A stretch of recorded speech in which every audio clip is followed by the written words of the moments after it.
Քոչարյանի հերթական հարցազրույցով, որը տվել էր այսօր է հրապարակվել 4 լրատվամիջոցների, ես չեմ զլացել, նստել եմ, դիտել եմ ամբողջ հարցազրույցը, որոշակի պատկերացումներ կազմելու, որոշակի դիտարկումներ անելու, որոշակի դատողություններ ու հետևություններ անելու համար։ Ինչ է խոսում այս մարդը։ Այս մարդը ուղղակիորեն գործող իշխանությանը Նիկոլ Փաշինյանի գլխավորությամբ մեղադրում է կոռուպցիայի մեջ, համարում է, որ Նիկոլ Փաշինյանի իշխանությունը դա կոռուպցիայի մեջ Էյնշտեյն են դարձել, այսինքն չգիտեմ ինչ որ նոր նվաճումներ են արձանագրել, խոսում է 7 միլիարդ պարտքից 2 միլիարդը փոշիացնելու մասին, խոսում է Անիֆի հայտնի այդ ստվերային գործընթացներում իշխանության տարբեր ներկայացուցիչների կողմից միլիոնավոր, միլիարդավոր դրամների վատնման մասին, եւ գիտեք ինչ, անկեղծ ասած, եթե այլ մարդ խոսեր նման ձախողումների, կոռուպցիոն բնույթի ենթադրյալ հանցագործությունների մասին, ես միտեղ կհասկանայի, բայց որ խոսում է Ռոբերտ Քոչարյանը այս իշխանությանը մեղադրում կոռուպցիայի մեջ, սա ուղղակի վերջն է, ինչ աստիճանի այս իշխանությունը ապիկար պետք է լիներ, ինչ աստիճանի ձախողված պետք է լիներ, ինչ աստիճանի անկենսունակ քաղաքականություն պետք է վարեր Նիկոլ Փաշինյանը, սիրելի բարեկամներ, որ 7 տարի անց Ռոբերտ Քոչարյանը կենսունակ քաղաքական գործիչ լիներ, այս իշխանությանը մեղադրեր կոռուպցիոն բնույթի հանցագործությունների մեջ, Նիկոլ Փաշինյանին համարեր Հայաստանի ամենահարուստ մարդը եւ հավակներ սպառնար հաջորդ տարի վերադառնալ իշխանության։ Ընդ որում, մենք խոսենք Ռոբերտ Քոչարյանի այսօրվա մի քանի հայտարարությունների մասին, բայց ես ուզում եմ ձեր ուշադրությունը հրավիրել մի շատ ստրատեգիական հարցի վրա, որից հետո փորձենք շատ հանգիստ ձեզ հետ միասին վերլուծենք ստեղծված իրավիճակը։ Սիրելի բարեկամներ, վերջերս այս իշխանության կարկառու ներկայացուցիչներից մեկը մի այսպիսի հայտարարություն արեց Քոչարյանի մասով, ազգային ժողովի նախագահ Ալեն Սիմոնյանը, թե Ռոբերտ Քոչարյանը ոչ իր տպավորությամբ Ռոբերտ Քոչարյանը դա Ռուսաստանի շպիոնն է Հայաստանում։ Ուշադիր նայեք Ռոբերտ Քոչարյանի գործունեությանը եւ հրապարակային խոսքին։ Իմ մոտ այսօրվա իր հարցազրույցից տպավորություն ստեղծվեց կես լուրջ, կես կատակ, որ Ռոբերտ Քոչարյանը ոչ թե Ռուսաստանի, այլ արևմուտքի շպիոնն է Հայաստանում, Չակերտերի մեջ իհարկե, որտեվ այստեղ իսկապես սելի բարեկամներ Ռուսաստանը խնդիր ունի, Ռուսաստանի Դաշնությունը, քանի որ ակնհայտ է, որ որքան Ռոբերտ Քոչարյանը հանդես է գալիս բացառապես Ռուսաստանի շահերի սպասարկման դիրքերից, Հայաստանում հակառուսական տրամադրությունները ավելանում են։ Մարդիկ շատ պարզ հասկանում են, ընդգծում են, իրենց մեջ հետևություններ են անում, որ եթե Քոչարյանն է Ռուսաստանի պատկերացած հաջորդ իշխանությունը, ուրեմն Քոչարյանի դեմքով չեն պատկերացնում Ռուսաստանի հետ որևէ հարաբերությունների կարգավորում։ Ուստի իմ կարծիքին խորհուրդը, եթե Ռուսաստանի Դաշնությունը չի ցանկանում վերջնականապես իր դեմ տրամադրել Հայաստանի բնակչության ճնշող մեծամասնությանը, ապա Քոչարյանի նկատմամբ իր ունեցած ազդեցությունը պետք է օգտագործի նրա քաղաքական գործոնը չեզոքացնելու, ինչու՞ չէ նաև ոչնչացնելու համար։ Ռուսաստանը շատ լավ հասկանում է, եւ մենք դա պետք է գիտակցենք, որ տարածաշրջանում ուժերի հաշվեկշիռ է փոխվել, եւ փոխվել է նաև ինչպես իրենց պատկերացումները, այնպես էլ մեր պատկերացումները եւ հայ-ռուսական հարաբերությունների որակապես նոր մակարդակ է անհրաժեշտ սահմանել եւ Հայաստանի հաջորդ իշխանության խնդիրը հենց դա էլ լինելու է սահմանել հայ-ռուսական հարաբերությունների նոր մակարդակ եւ առաջ շարժվել հիմնվելով կոնկրետ Հայաստանի դեպքում բացառապես Հայաստանի ռազմավարական շահերի հիման վրա։ Այլ կերպ ասած, անհրաժեշտ է վերբեռնել հայ-ռուսական հարաբերությունները համապատասխանեցնելով այն ստեղծված նոր աշխարհաքաղաքական, ինչպես նաև տարածաշրջանային ձևավորված ուժերի հաշվեկշռի հիման վրա։ Ես այս առումով, սիրելի բարեկամներ, անկեղծ ուզում եմ ձեզ հետ կիսվել իմ մտորումներն ու պատկերացումները։ Ես հետևում եմ Ռոբերտ Քոչարյանի գործունեությանը, հրապարակային, հասկանալու համար, թե ինչ է այս մարդու ուզածը։ Ի վերջո, ինչ է այս մարդու ուզածը։ Գուցե սխալվում եմ, բայց մտավախություն ունեմ, որ նրա որդեգրած քաղաքական վարքագիծը կարող է մեծ գին արժանալ Հայաստանի համար։ Կարող է եւ արդեն ունենում է։ Այս մարդուն լսելիս այնպիսի տպավորություն է ստեղծվում, հարգելի բարեկամներ, եւ սա նաեւ բարեկամաբար ես ուզում եմ, որ լսեն նաեւ իր կողմնակիցները, Ռոբերտ Քոչարյանի աջակիցները, то ինչու՞ չէ նաեւ ինքը հենց, որպեսզի կողքից հայացքը կամ կողքի կարծիքը հնարավորություն տա իրենց ռացիոնալ վերլուծելու իրենց գործունեությունը եւ իրենց վարքագիծը։ Այս մարդուն լսելիս այնպիսի տպավորություն է ստեղծվում, թե հայ-ռուսական հարաբերությունները ձևավորվել, կայացել ու զարգացել են բացառապես իր շնորհիվ։ Իհարկե, սիրելի բարեկամներ, 71 տարեկան մարդու համար, ով իր կյանքի առնվազն 45 տարին ապրել է հասկանալի պատճառներով Հայաստանից դուրս, Ռոբերտ Քոչարյանը Հայաստան է եկել, եթե չեմ սխալվում, 97 թվականին, մինչև այդ նա ապրել է Արցախում։ Ես այս առումով իրեն չեմ մեղադրում։ Մարդը 43-44 տարեկան հասակում է նոր Հայաստանի Հանրապետությունում մշտապես բնակվել։ Հիմա այս մարդուն թվում է, որ նա է միակ մարդ եղել, ով սկզբնավորել, ձևավորել, չգիտեմ ինչքան ծանրակշիռ քայլեր եղել է, ուրեմն ինքն է կատարել Հայաստանի Հանրապետությունում եւ բոլորս մենք պետք է պարտական լինենք այս մարդուն։ Ընդ որում հարկ է ընդգծել, որ իր իշխանաթողությունից հետո 10 տարի, ըստեղ էլ խնդրեմ ուշադրություն դարձնեք, Սերժ Սարգսյանի քաղաքական գործունեության արդյունքում ու շնորհիվ Ռոբերտ Քոչարյանի քաղաքական գործոնը զրոյացվել էր։ Այստեղ էլ պետք է փնտրել նրանց միջև ներկայումս գոյություն ունեցող հակամարտության իրական արմատները, սիրելի բարեկամներ։ Պետք է արժանիորեն եւ անկեղծորեն խոստովանել, որ Սերժ Սարգսյանի կառավարման օրոք Ռոբերտ Քոչարյանի քաղաքական կշիռը Հայաստանի Հանրապետությունում եղել է 0։ Իսկ Նիկոլ Փաշինյանը նրան վերակենդանացրեց, դարձրեց քաղաքական գործոն, դարձրեց ընդդիմության առաջնորդ, նրա գործունեությունը բիզնեսները լեգիտիմացրեց, նրան արդարացրեց, իսկ այսօր նրան դիտարկում է բացառապես միակ այլընտրանքը եւ հանրությանը դրել է իսկապես ընտրության առաջ կամ ընտրում եք ինձ, կամ ընտրում եք Ռոբերտ Քոչարյանին։ Ահա այսպիսի գործունեության արդյունքում Նիկոլ Փաշինյանը Ռոբերտ Քոչարյանին փաթաթել է մեր ժողովրդին, մեր պետության ու մեր հասարակության վզին։ Սա թող լսեն բոլորը, այդ թվում նաև թե Նիկոլի կողմնակիցները, թե Քոչարյանի կողմնակիցները։ Հիմա Ռոբերտ Քոչարյանն ինչ ասում է մարդ, ասպա կա Ռոբերտ Քոչարյան, կա հայ-ռուսական հարաբերություններ, չկա Ռոբերտ Քոչարյան, ուրեմն հայ-ռուսական հարաբերություններ գոյություն չունեն։ Ցավոք սրտի, սիրելի բարեկամներ, տարվող քարոզչությամբ էլ փորձ է արվում ռուսական քաղաքական էլիտայի եւ հասարակության մոտ Ռուսաստանի քաղաքական վերնախավի եւ Ռուսաստանի հասարակության մոտ տպավորել, ձևավորել համոզմունք, որ Հայաստանում Ռոբերտ Քոչարյանի դեմ ուղղված գործունեությունը ուղղված է Ռուսաստանի դեմ, որ Քոչարյանին նեղել է, դա հարված է հայ-ռուսական ռազմավարական գործընկերությանը եւ այն պայթեցնելուն ուղղված գործընթաց է։ Սիրելի ժողովուրդ, սիրելի բարեկամներ, հայ-ռուսական հարաբերությունների մասին քիչած մի որոշ կանդրադառնամ, բայց սթափվեք, սա շատ վտանգավոր, հեռուն տանող եւ Հայաստանի համար ավելի մեծ մարտահրավերներ ստեղծող գործընթաց է։ Անընդհատ ներշնչել, քարոզել, համոզել, տեղեկացնել, տրամադրել, թե Հայաստանում հաստատվել է կամ հաստատվում է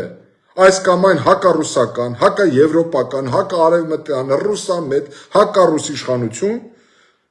իդեմս այդ երկրների ձևավորվում է տրամադրվածություն, որ Հայաստանը անվստահելի գործընկեր է թե Արևմուտքի համար, թե Ռուսաստանի համար։ Սիրելի բարեկամներ, Հայաստանի Հանրապետությունում պետք է ձևավորվի բացառապես Հայաստանի Հանրապետության շահերով առաջնորդվող իշխանություն, այն բոլոր քաղաքական ուժերը, այն բոլոր քաղաքական անհատները, որոնք սպասարկում են Ռուսաստանի շահերը, բացառապես Արևմուտքի շահերը, Ամերիկայի Միացյալ Նահանգների շահերը, ինձ համար բացառապես նույն հարթության վրա են, նրանք սպասարկում են օտարի շահերը եւ պետք է վռնդվեն Հայաստանի Հանրապետության քաղաքական դաշտից։ Ինձ համար երկրորդ կարծիք լինել չի կարող։ Հիմա թող ինձ ասեն մենք փոքրամասնություն ենք, որ մեր նման մտածող մարդիկ քիչ են, որ մենք պետք է կողմնորոշվենք կամ Ռուսաստան կամ Արևմուտք, սիրելի բարեկամներ, եթե ապրում ենք Հայաստանի Հանրապետությունում, Հայաստանի Հանրապետությունը ինքնիշխան պետություն է, Հայաստանի Հանրապետությունը ինքնաբավ հարաբերություններ պետք է վարի աշխարհաքաղաքական բոլոր կենտրոնների հետ, հավասարակշռված, զգոն, ուշի եւ Բացառապես այնպիսի քաղաքականություն, որը չվտանգի Հայաստանի ինքնիշխանությունը ու տարածքային ամբողջականությունը։ Մնացածը դեմագոգիա է, մնացածը ինքնախապեյություն է, մեր ժողովրդին մոլորեցնելու հերթական ինքնախապեյություն քայլն է։ Հետեւաբար, ես վստահ եմ, սիրելի բարեկամներ, որ այս ամենը գիտակցում են շատ շատերը, այս մարդիկ մեր հասարակության մեծ մասը հասկանում է, որ տարածաշրջանում ուժերի նոր բալանս է ստեղծվել եւ Հայաստանը պարտավոր է վարել հավասարակշռված եւ զգուշավոր քաղաքականություն, թույլ չտալու համար որևէ աշխարհակաղակական կենտրոնի գերակայություն։ Մենք տեսել ենք դրա դառը հետևանքները։ Հետաբար մեր խնդիրն է ապահովել բառից բուն իմաստով զգուշավոր եւ հավասարակշռված արտաքին քաղաքականություն։ Հիմա անդրադառնանք Ռոբերտ Քոչարյանի իշխանության գալու հավակնություններին եւ նրա պատկերացումներին։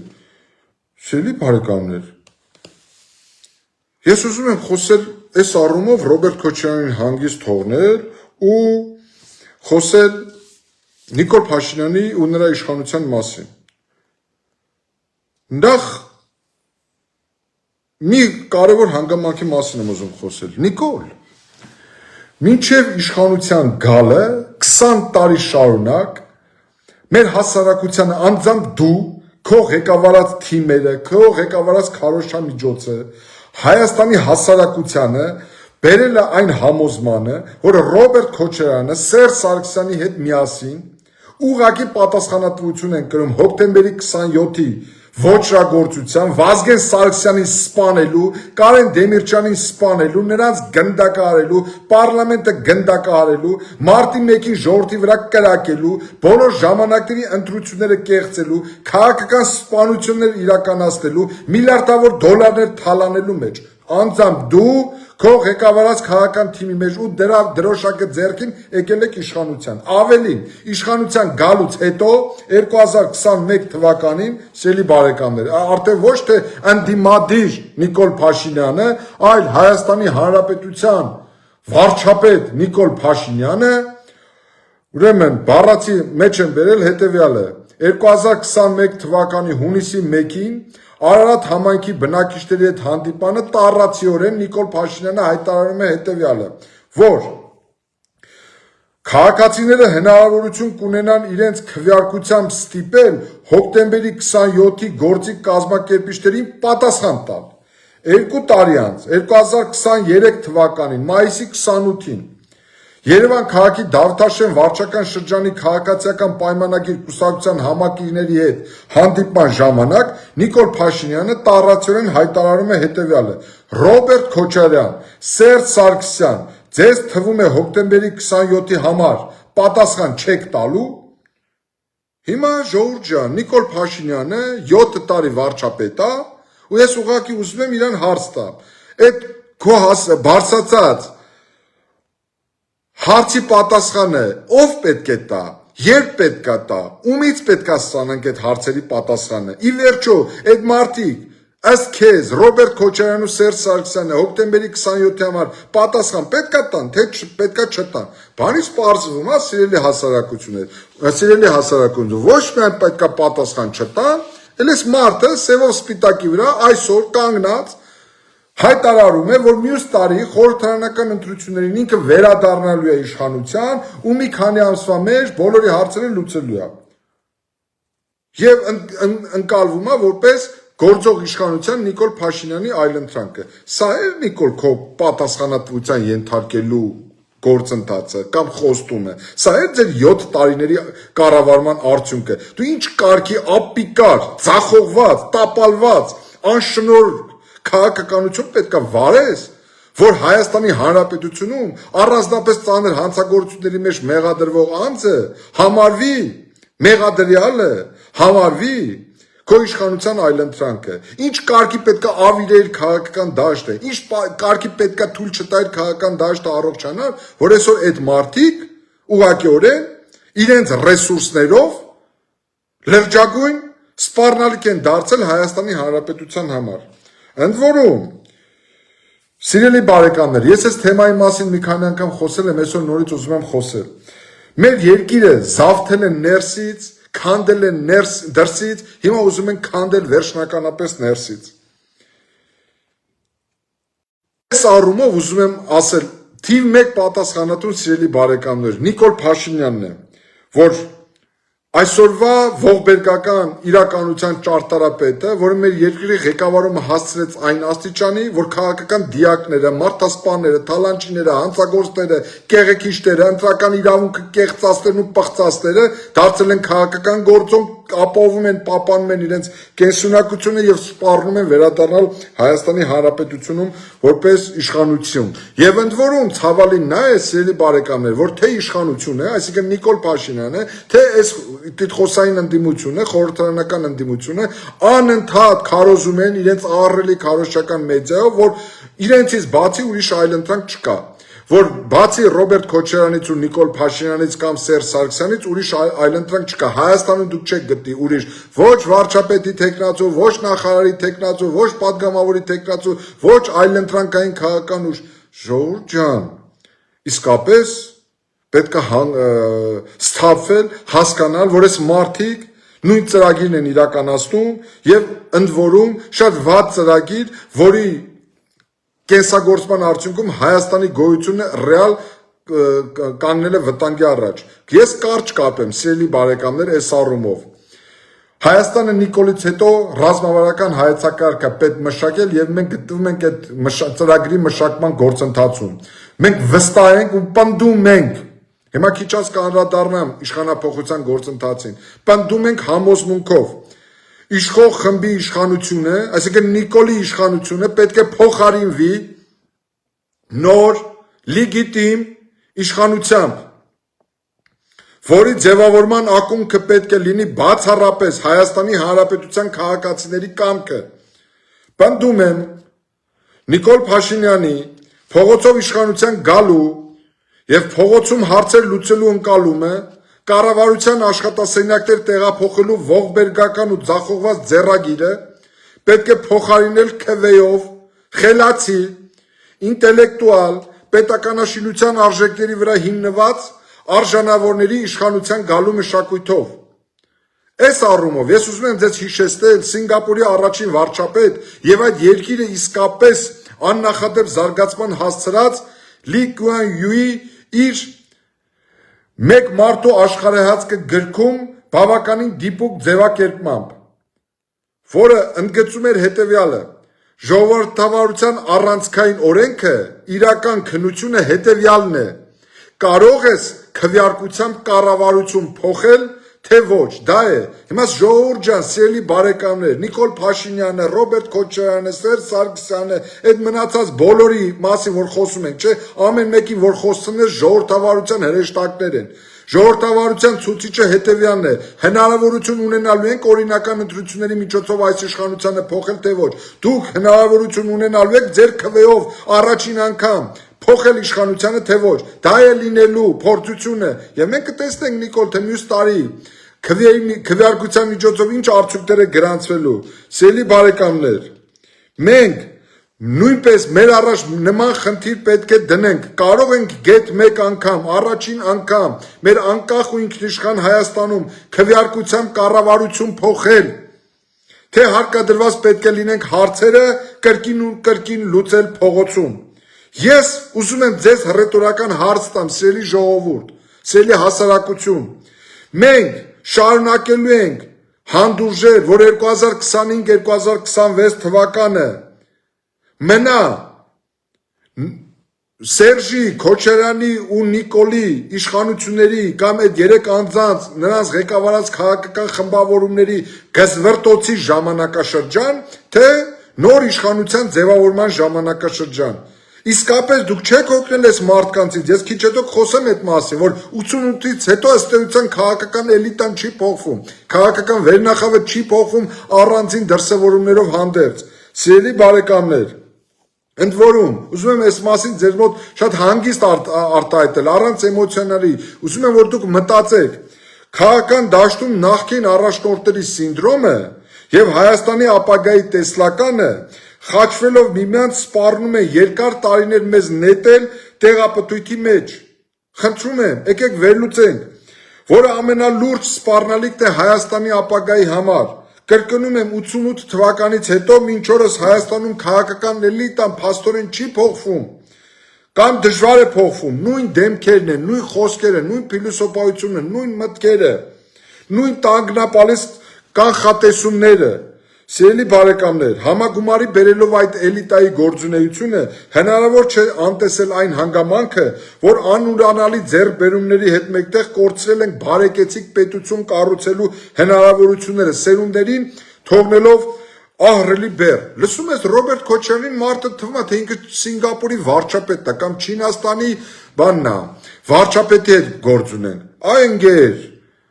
մի հատ նայեք ձեր ղեկավարած երկրի ցուցանիշները, դուք խոսում եք Լևոն Տեր-Պետրոսյանի ժառանգած կառավարության մասին, բայց հենց մի վարքյան իբր թե այնպեսի մի հատ թվեր եք մեջ բերում, իբր դուք Լևոն Տեր-Պետրոսյանի կառավարության քննադատ եք եղել, ընդդիմություն եք։ Դու Լևոն Տեր-Պետրոսյանի կառավարությունում խելոք մի տարի վարչապետ եք աշխատել, դրանից հետո էլ Լևոնի կողմից նշանակված Արցախում ղեկավար եք եղել։ Դուք ով եք եղել։ Դուք Լևոն Տեր-Պետրոսյանի թիմից չեք եղել։ Էլ Լևոն Տեր-Պետրոսյանի կառավարության գործունեության պատասխանատվությունը դուք չեք կրում։ Լավ, ինչքան կարելի է պատմությունը սրբագրել, նենգափոխել ու հրամցնել այս նոր սերնդին։ Որքան կարելի է, սիրելի բարեկամներ։ Հաջորդը, սիրելի բարեկամներ, Հայաստանի քաղաքական էլիտան պետք է փոխվի։ Ես խորապես համոզված եմ, եթե մենք չփոխենք ձեզ հետ միասին, ուրեմն այս տեղապտույտից մենք դուրս չենք գալու։ Ինչի արդյունքում ցավոք սրտի շատերի մոտ անկախության գաղափարն էլ արժեզրկվեց, то մեր Արցախյան առաջին պատերազմի հաղթանակն էլ արժեզրկվեց, եւ ըստ էության մենք հասանք այս ողբերգական իրավիճակին։ Դրա համար եմ ասում, Հայաստանի քաղաքական էլիտան պետք է փոխվի,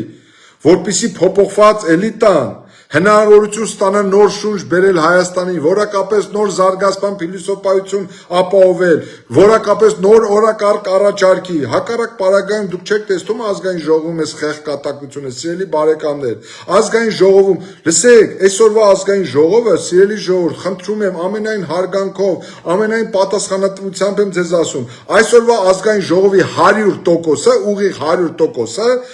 2018 թվականին Նիկոլ Գոռացող է եղել։ Ռոբերտ Քոչարյանի քաղաքական թիմի առանցքում հայ հեղափոխական դաշնակցությունն է։ Սիրելի բարեկամներ, հայ հեղափոխական դաշնակցությունը 2018 թվականին Կարեն Կարապետյանի, Սերժ Սարգսյանի կառավարությունից թռել են, դարձել են Նիկոլ Փաշինյանի կառավարության կոալիցիոն կառավարության մաս։ Այս մարդիկ այսօր եկել են, ասում են, չէ, մի խոսքով չասեմ ինչ են ասում։ Հիմա այս մարդիկ ընդդիմադիր են համարվում, այս մարդիկ Հայաստանի այլընտրանքն է։ Իսկ Աստծո բավական է։ Այն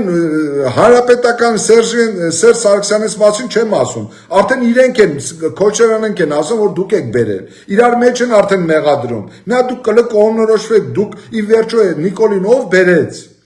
Սերժ ինչ դերակատարություն ունի։ Ռոբերտ Քոչարյան, որ զանգում է իր ասում էր մի բան այն չի Սերժ Սարգսյանին։ Այս 7 տարի բավարար չէ՞ քեզ հասկանալու, ձեզ հասկանալու համար, թե վերջո ինչ է տեղ ունեցել 2018 թվականին։ Ձեր ընտանիքի անդամները մասնակցել են այդ հեղափոխական բոցաշունչ հանրահավաքներին, թե ոչ։ Դուք իսկապես ուզացել եք, որ Սերժ Սարգսյանի իշխանությունը հեռանա, թե ոչ։ Դուք ինչ առնչություն եք ունեցել այդ գործընթացին, թե ոչ։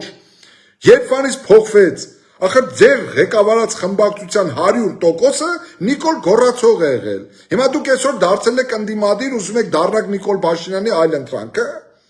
Բայց այդ հարցերի պատասխանները ով պետքա տա։ Սիրելի բարեկամներ,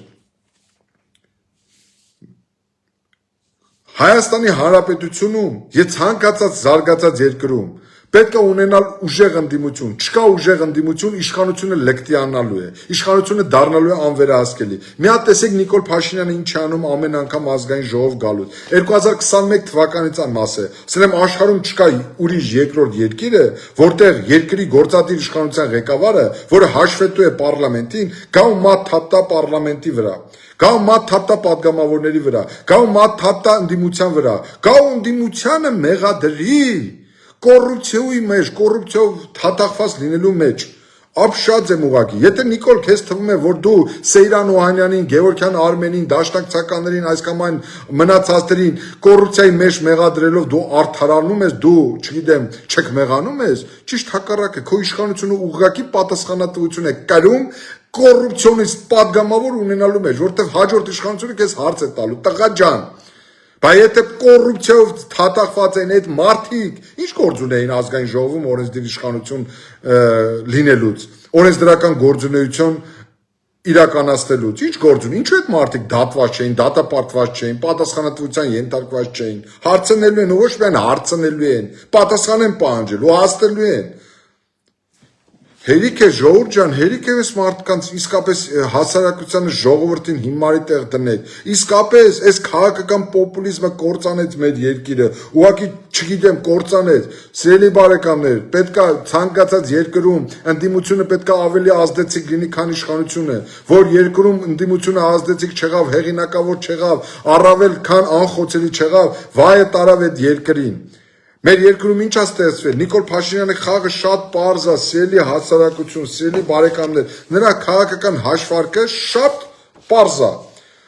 Ստեղծել այնպիսի միջավայր, որտեղ ընդդիմությունը ավելի ատելի լինի, ընդդիմությունը ավելի վարկաբեկված լինի, ընդդիմությունը ավելի հեղինակազրկված լինի, որ իր ընտրվելու, վերընտրվելու շանսերը ավելի մեծ լինեն։ Ու ինքը ինչ անում, ինչ անում։ Նիկոլ, այդ Լևոն Քոչարյանին ես եմ բերել պարլամենտ, դուք ամեն ինչ չարեցիք այդ տղային բերեցիք պարլամենտ։ Դուք ամեն ինչ չեք անում այդ տղային ռասկրուտկա անելու համար։ Դուք ամեն ինչ չեք անում Ռոբերտ Քոչարյանին նորից դիմադրության առանց ստեղծելու համար։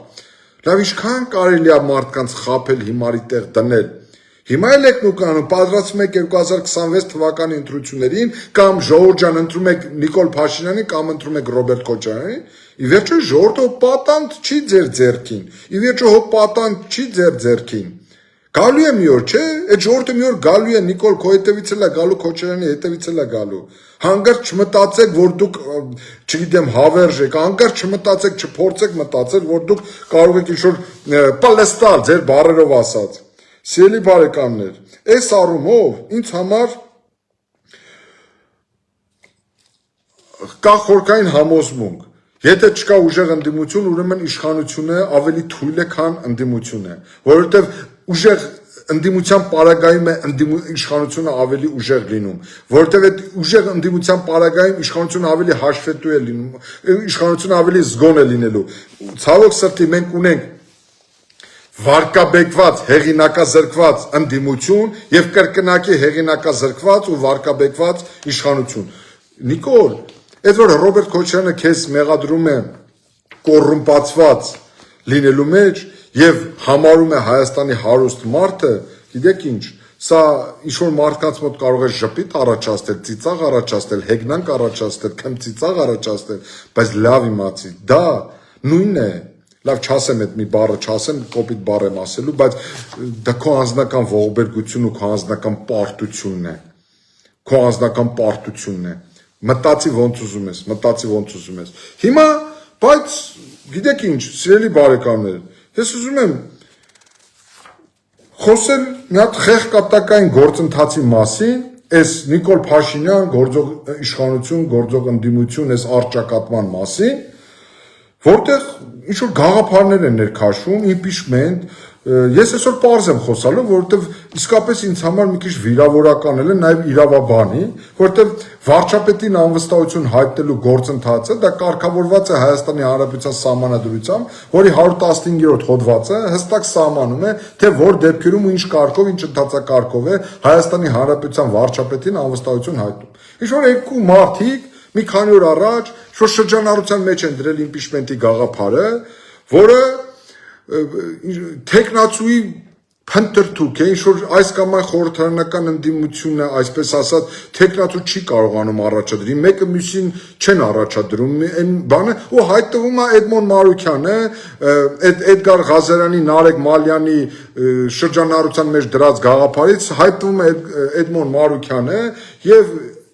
քպեից հեռացված երկու պատգամավորների կողմից առաջադրվում է որպես վարչապետի տեխնացու ու չգիտեմ ինչ որ գործընթաց է առաջ քաշում։ Ես ուզում եմ, սիրելի բարեկամներ, որպեսզի իմ խոսքը նաև զուտ էմոցիոնալ չընկալվի, մեջ բերեմ Հայաստանի Հանրապետության սահմանադրության 115-րդ հոդվածը եւ փորձենք վերլուծել, բայց իրերը կոչել եմ իրենց անուններով, որտեղ իսկապես արդեն դու զգում ես, որ դու քո տեղում նստած քեզ իսկապես հիմարի տեղ են դրել, իսկապես ծիծաղում են քո վրա, բայց ես թույլ չեմ տալու այսուհետ, որ մեր ժողովրդի վրա ծիծաղեն, թույլ չենք տալու, որ այլևս ձեզ խաբեն լեկտիաբար, սրիկայաբար, պոպուլիզմը այլևս չպետք է լինի գործիք սեփական քաղաքական կապիտալիզացիան ապահովելու համար, բավական է, մենք պոպուլիզմի զոն ենք, սիրելի բարեկամներ, ընդ որում ես Էդմոն Մարուկյանին մի անգամ ասել եմ հրապարակային, հիմա նորից եմ ասում, ես ուզում եմ, որ եթե դուք ազնիվ եք ժողովրդի հետ, եւ եթե դուք իսկապես ուզում եք քաղաքական գործունեություն ապահովել առաջիկայում, խնդրում եմ ասեք, պահանջում եմ ասեք, ինչ կապ ունի Միշիկը երբ Դաշինքի հետ, երբ Դաշինքի ձևավորման գործընթացում Միշիկն ով է եղել, Միշիկը ինչ դերակատարություն է ունեցել, քո Արամ Սարգսյանի եւ Նիկոլ Փաշինյանի ձևավորման գործընթացում Միշիկը Սերժ Սարգսյանի, Նիկոլի խոսքերով Հայաստանի ամենակոռումպացված ընտանիքի պարագլխի փեսան, ինչ առնչություն է ունեցել ձեր ել Դաշինքի ձևավորման գործընթացում, այդ ինչ քիմիական գործունեություն է իրականացրել, ել Դաշինքի ինչի արդյունք էր, ինչ քաղաքական պայմանավորվածության արդյունք էր, խոսեք հերիքա, էլ հերիքա, թույլ չենք տալու, թույլ չենք տալու այլևս խաբել մարդկանց, բայց հիմա գանք սիրելի ժողովուրդ, սահմանադրության այս հոդվածը Հայաստանի Հանրապետության Սահմանադրության 115 հոդվածը, իդեպ այդ Էդգարի այդ Նարեկ Մալյանի մասին չեմ ուզում անդրադառնալ, ժողովուրդ ջան, իրենք իրենց պատկերացումներ ունեն, իրենք իրենց քաղաքական գիծն ու հաշվարկն ունեն, բայց ես Էդմոնի մասով եմ ուզում խոսալ։ Էդմոն, եթե այս մասին խոսա Տիգրան Արզականցյանը կամ այդ նույն այդ Հովիկ Աղազարյանը կամ այն կողքի կանգնած падգամավորը, որոնք իրավաբան չեն կամ պատկերացում չունեն սահմանադրական գործընթացներից կասեի մարդիկ են իրենց պատկերացումներով բան, բայց դու փաստաբան, իրավաբան, ԱՀԿ-ին պարլամենտական գործունեության փորձ ունեցող մարդ, դու ես ինչ ծրագրի մեջ ես ներքաշված, հիմա չգիտեմ, քո գործն է, բայց ես ուզում եմ մենք ժողովրդին չխաբենք։ Թույլ չեմ տալու այլևս ես իմ չափով որ մեր ժողովրդին դուք խաբեք, որևէ մեկը ով ուզում եք եղեք։ Հիմա, սիրելի բարեկամներ, Հայաստանի Հանրապետության Սահմանադրության 115-րդ հոդվածը ասում է, որ վարչապետին անվստահություն հայտնելու համար ազգային ժողովի որոշման նախագիծ կարող է ներկայացնել падգամավորների ընդհանուր թվի առնվազն 1/3-ը միայն այն դեպքում, եթե որոշման նախագծով միաժամանակ առաջարկվում է նոր վարչապետի թեկնածու։ Հիմա ժողովուրդ ջան, եթե սա թարգմանենք շատ պարզ մեր մարդկային լեզվով, դա նշանակում է ազգային ժողովի падգամավորների 1/3-ը, եթե չեմ սխալվում, 1/3-ը կազմում է 36 падգամավոր։ 36 падգամավոր պետք է որոշման ստորագրի եւ որոշման նախագիծ դնի շրջանառության մեջ Նիկոլ Փաշինյանին անվստահություն հայտնելու համար, բայց այդ որոշումը կդրվի շրջանառության մեջ բացառապես այն դեպքում, երբ որ այդ 36 падգամավորները ուն առաջադրեն այդ որոշման մեջ վարչապետի թեկնածու։ Հիմա ուզում եմ հասկանալ Էդմոն ջան, այդ 36 падգամավորները ովքեր են։ Այսինքն դու ինչ ես ուզում անես։ Դու ուզում ես ինձ համոզես Հայաստանի Հանրապետության քաղաքացուս, որ դու Լևոն Քոչարյանը, Արմեն Ռուստամյանը, Արմեն Գևորգյանը, հա, Գառնիկը Դանելյան, Գեղամը Մանուկյան, Տարոնը Մարգարյան, Իշխանը Զաքարյան, հա, պետք է գաք ու Նիկոլի փոխեք։ Լավ ինչ ծիծաղելու գործընթացի մեջ է։ Կամ այսօր իմ բարեկամներից մեկ ինձ ասում է Նորիկյան ջան, ասում է Էդմոնը ընդդիմությանը փճացեց։ Իբր նրանք մաքուր են, Էդմոնը եկավ փճացեց դրանց։ Այ քեզ քաղաքական, չգիտեմ, ինքնախապեյություն կա։ Հաջորդը, սիրելի բարեկամներ, ուզում եմ հասկանամ, Էդմոն ջան, լավ էլ այդ 36-ը ենթադրենք կան։ 36-ին նույն այդ սահմանադրության 115 հոդվածը սահմանում է, որ ազգային ժողովի падգամավորների մեծամասնությամբ է հնարավոր այդ որոշումը որպեսի անցնի, որի դեպքում նոր կհամարվի, որ վարչապետը հրաժարական է տվել։ Այսինքն այդ 36-ին դուք պետք է գումարեք եւս 17 թե 18 падգամավոր։ Հիմա հարց եմ տալիս Էդմոն ջան։ Ես զուտ բարեկամաբար եմ ասում, անկեղծ եմ ասում, վիրավորելու ոչ մի միտում չունեմ։ Այսինքն դու 17 հոգու Կոնջորյան, քեզ 17 Կոնջորյան Հակոբ կարծեմ այդ տղայանը, չգիտեմ, այդ քաղաքացիական պայմանագիր ֆրակցիայի ղեկավար 17-ը այդ տղու նման մարդ է պետք որ քվեարկի որ վարչապետին անվստահություն հայտնի կամ քեզ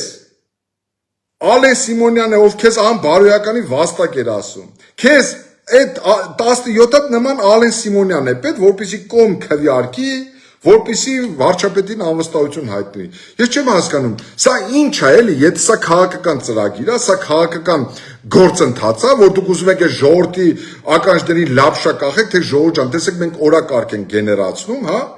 Սա ինչ է էլի, ես չեմ հասկանում, սա է քաղաքական ուղերձը մեր հասարակությանը։ Դուք սենց եք ուզում քաղաքական պայքար մղեք, դուք սենց եք ուզում Նիկոլ Փաշինյանին հեռացնեք։ Եթե իմպիչմենտը բոլորը պետք է հեռանաք։ Այս երկրում ով գործընթաց ու մասնակից է եղել Հայաստանի ներկա ողբերգական իրավիճակին, նա անելիք չունի Հայաստանի հաջորդ քաղաքական իշխանության կամ քաղաքական դաշտում։ Պետք է վռնդվեն բոլորը, ովքեր այս կամ այն ձևով պատասխանատու են Հայաստանում վերջի 20-30 տարիների քաղաքական իրադարձությունների համար։ Բավական է, մի քիչ պետք է ներքին բարոյականություն էլ ունենալ։ Ժողովուրդ, մեծ մեղք չի, հանցագործություն չի սեփական ձախողման մասին խոստովանել ու դաշտը ազատել։ Պետք չի, հիմա եկել եք ինչ եք ասում, այսինքն ուզում եմ անկեղծ հասկանալ, էլի անկեղծ հասկանալ, Կոնջորյան 17 հոգի Կոնջորյան է պետք, որպեսզի այդ 36-ին գումարվի ու ձեզ ընտրի որպես վարչապետ։ Եթե դուք ինքներդ ի սկզբանե գիտեք, որ ծիծաղաշարժ գործընթացի մեջ եք մտել, ինչ եք մտել, ինչ եք մեր ժողովրդին չափազանցված, չարդարացված հույսեր տալիս, ինչ եք խաբում մեր ժողովրդին։ Ուզում եմ այդ հարցի պատասխանը դուք տաք, ինչ եք խաբում մեր ժողովրդին։ Սրա վերջը ինչ է լինելու։ Մեր ժողովուրդը, մեր մատաղ սերունդը քաղաքական գործիչ տեսնելով ինչ ասոցիացիաներ պետք է ունենա։ Նա ինչպեսի պետք է տեսնի քաղաքական գործիչին, ով խաբում է, ով պոպուլիզմով է զբաղված, ով ստախոս է, ով չգիտեմ ինչ ձևով խաբում է ժողովրդին, մոլորեցնում է սեփական քաղաքական կապիտալը ապահովելու համար։ Ստեղծեք ձեր քաղաքական պլատֆորմը, մի հատ ասեք, տեսնենք, այդ ինչ օրակարգ ունեք, որ մենք չունենք։ Այսինքն ստացվում է, որ դուք Նիկոլին ընդհանրապես դուք չուզող եք, ովքեր էլ սրա մասին անդրադառնում են, հա, եք խաբում մեր հասարակությանը։ Սիրելի բարեկամներ, Հայաստանի Հանրապետությունում, այսինքն ինչ են ասում այս մարդիկ, այդ նույն խորհրդարանական ընդդիմության տարբեր ներկայացուցիչները, այս հողի վրա քաղաքական կապիտալ դիզողները, ինչ են ասում են անունը լսել են իմպիչմենտ, վարչապետին անվստահություն հայտնենք ու այս ամեն ինչի մասին Նիկոլը ձեր վրա ղժում է, ծիծաղում է, որովհետև հարգելի պարոնայք, Սերժի կարած սահմանադրության այս համատեքստում նույնիսկ 2018 թվականին խելոքներ մի խաբեք այս ժողովրդին 2018 թվականի նույնիսկ մայիսին, եթե իշխանությունը չուզենար, քվեարկեր, եթե Սերժը ինչպես վերջերս խոստովանեց իրենց կարկառու ներկայացուցիչներից մեկը, Միրանը Պողոսյան Մոսկվայից, ասես Սերժը ինձ կանչեց, ասես պետք է գնաք Նիկոլին ընտրեք։ Հարգելի Էդմոն, եթե հիմա Նիկոլը չուզենա, այսօրվա Սերժը չուզենա, այսօրվա սահմանադրական կարգավորումները այդպիսին են։ Դրա համար են որ ասում ես սահմանադրությունը չարիք էր, պատոաս էր, որ պետք է փոխվի սահմանադրությունը։ Այսօրվա Սերժը եթե չուզենա, դու ինչ իմպիչմենտ ես անելու։ Դու ինչ եք ես մարդկանց խաբում, դուք ինչ եք ես հասարակությանը նորից հիմարի տեղ դնում։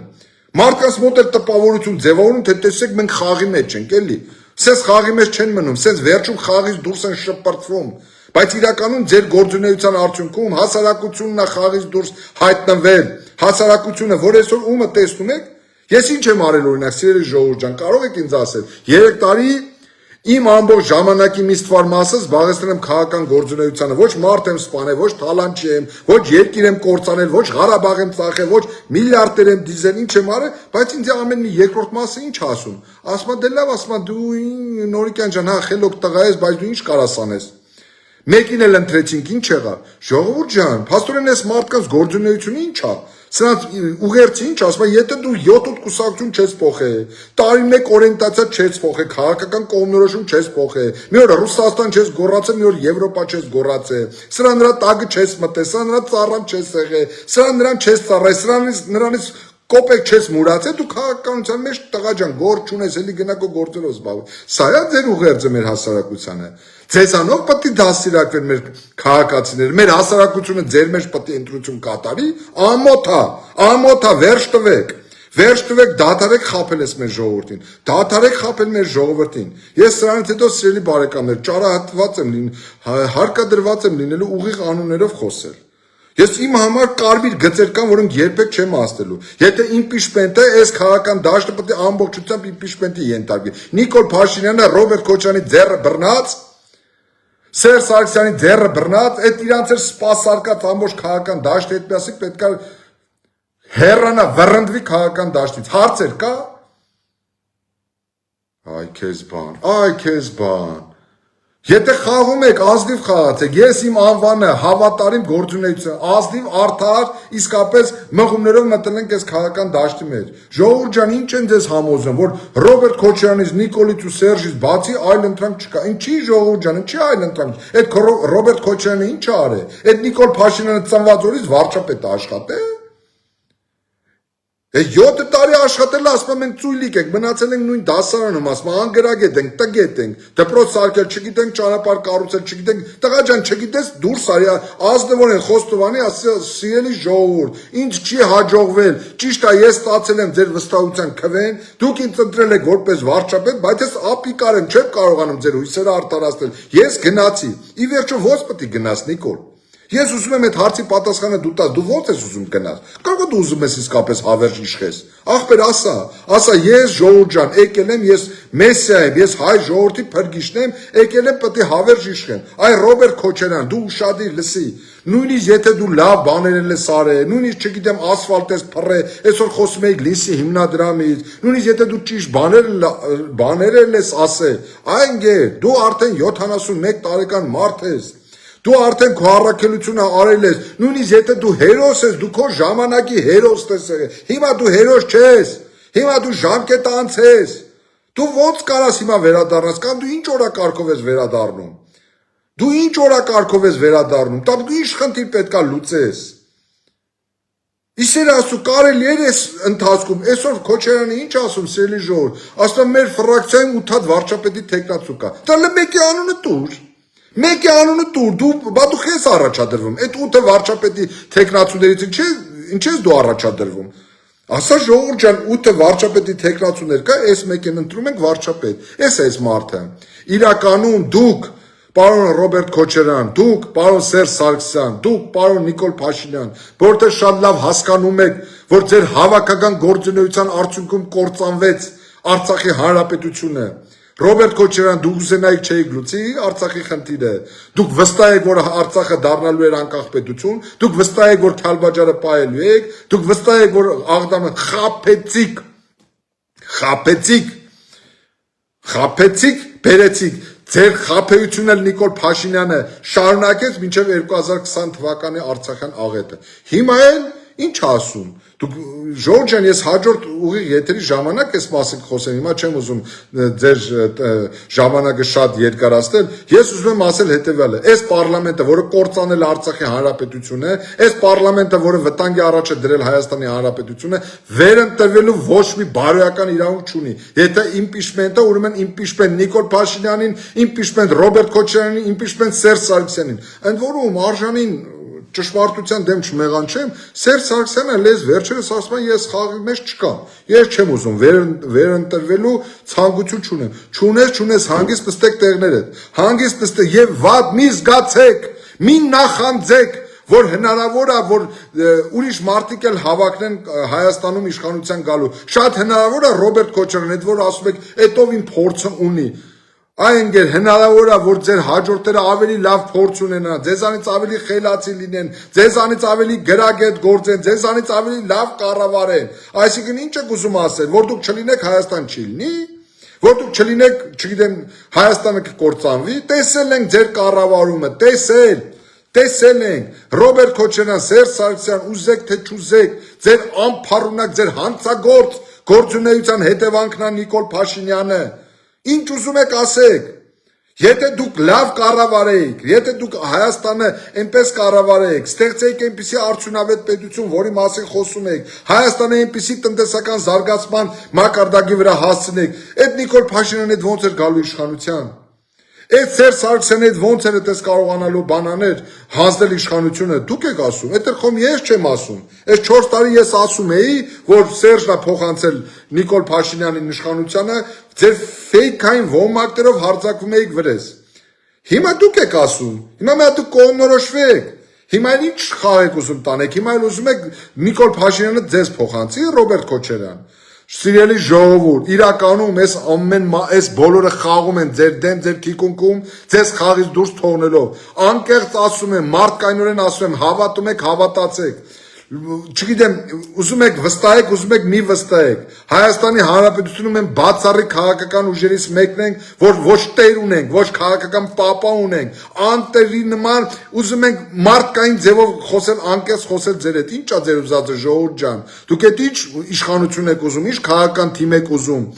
Քաղաքական, որովհետև ձեզ 30 տարի սովորացրեցին, որովհետև քաղաքական կուսակցությունը պետք է ջիպերով, ախրանիկներով մանգան, պետք է մուրաբա բաժանեն, պետք է 10,000 դրամ բաժանեն, պետք է այս կամ այս սուտ խոստումները տան, պետք է սրան գործից ազատեն մեկի ժողովուրդ ջան, քաղաքական կուսակցությունները միշտ փոքրիկ խմբակներ են լինում։ Ինչ են կարել,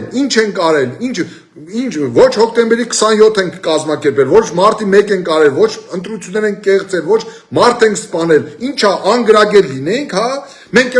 այսպես ասած, չգիտեմ ինչ, լեկտիվ վարկագիծ դրսևորենք, ես համակիր ունեմ, անկեղծ ասում եմ, ինձ ստիպում են, որ ես հայոյանքով խոսեմ, սիրելի ժողովուրդ, ասում են էտա մոդան, ասում են դու եթե չխոսես, դու խաղից դուրս ես։ Ժողովուրդ ջան, հանգստացեք, մենք պետք է որակ ապահովենք։ Այդ հայոյանք տվողները, այդ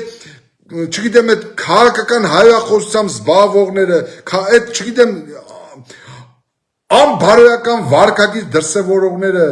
ժողովուրդ ջան, իրենք են մեզ մոդա թելադրողները քաղաքական։ Ի վերջո մենք ուզում ենք Հայաստանում որակ փոխվի թե ոչ։ Ես ուզում եմ հասկանալ, դուք ինչպիսի կերպարով եք տեսնում ձեր իշխանությունը։ Նիկոլ Փաշինյանն է մեր ժողովրդի հավաքական կերպարը, ժողովուրդ ջան։ Նիկոլ Փաշինյանն է մարմնավորում հայ ժողովրդին, սիրելի բարեկամներ։ Նիկոլ Փաշինյանի ցանկում իշխանություն չի կարող լինել։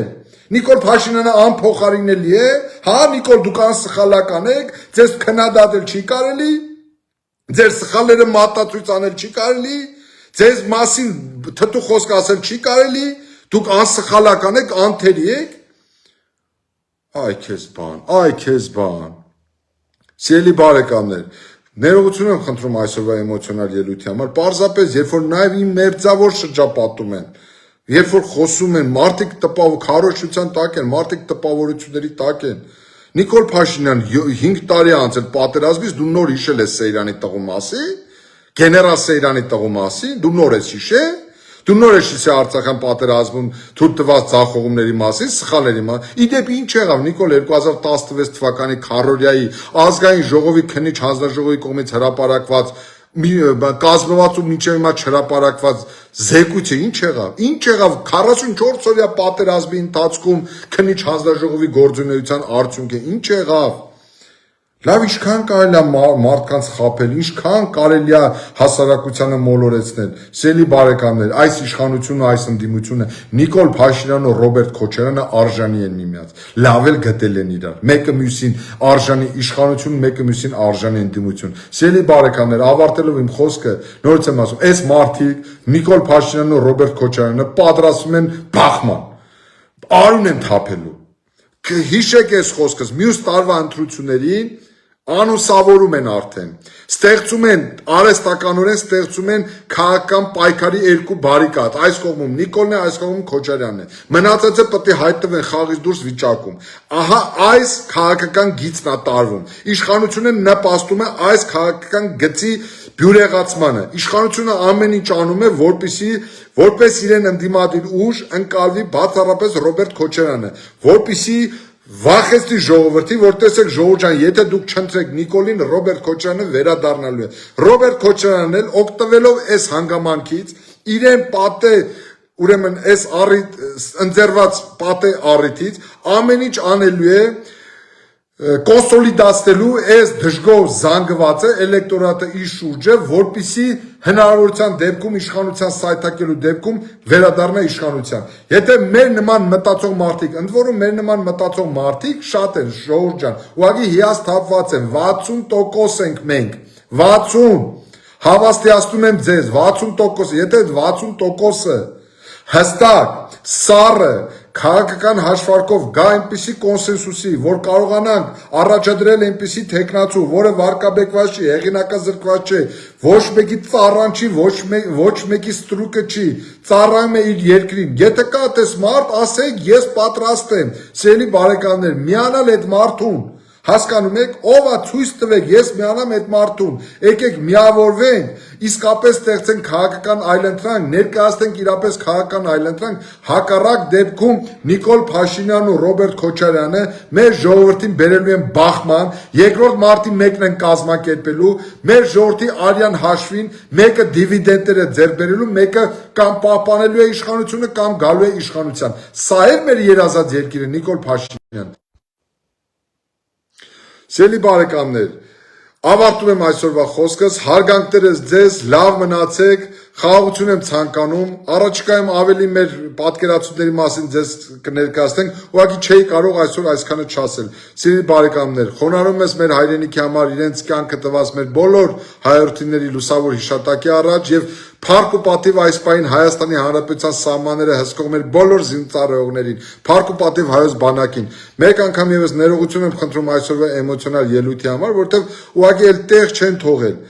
Սա վիրավորական է, սա վիրավորանք է ձեզանից յուրաքանչյուրի նկատմամբ, որ սենց լեկտիաբար խափում են։ Այս ժամանակին պոպուլիզմով չի կարելի վաստակել հեղինակություն։ Այդ հեղինակությունը շատ էժան է ու երկար կյանք չունի։ Պատում, ասենք, չգիտեմ, ոնց եք ուզում բացատրեմ, Հովիկ Աղազարյանը դարձել է վարչապետի տեխնացու առաջադրող վարչապետ են փոխում։ Լրջացեք, սթափվեք ժողովուրդ, սթափվեք։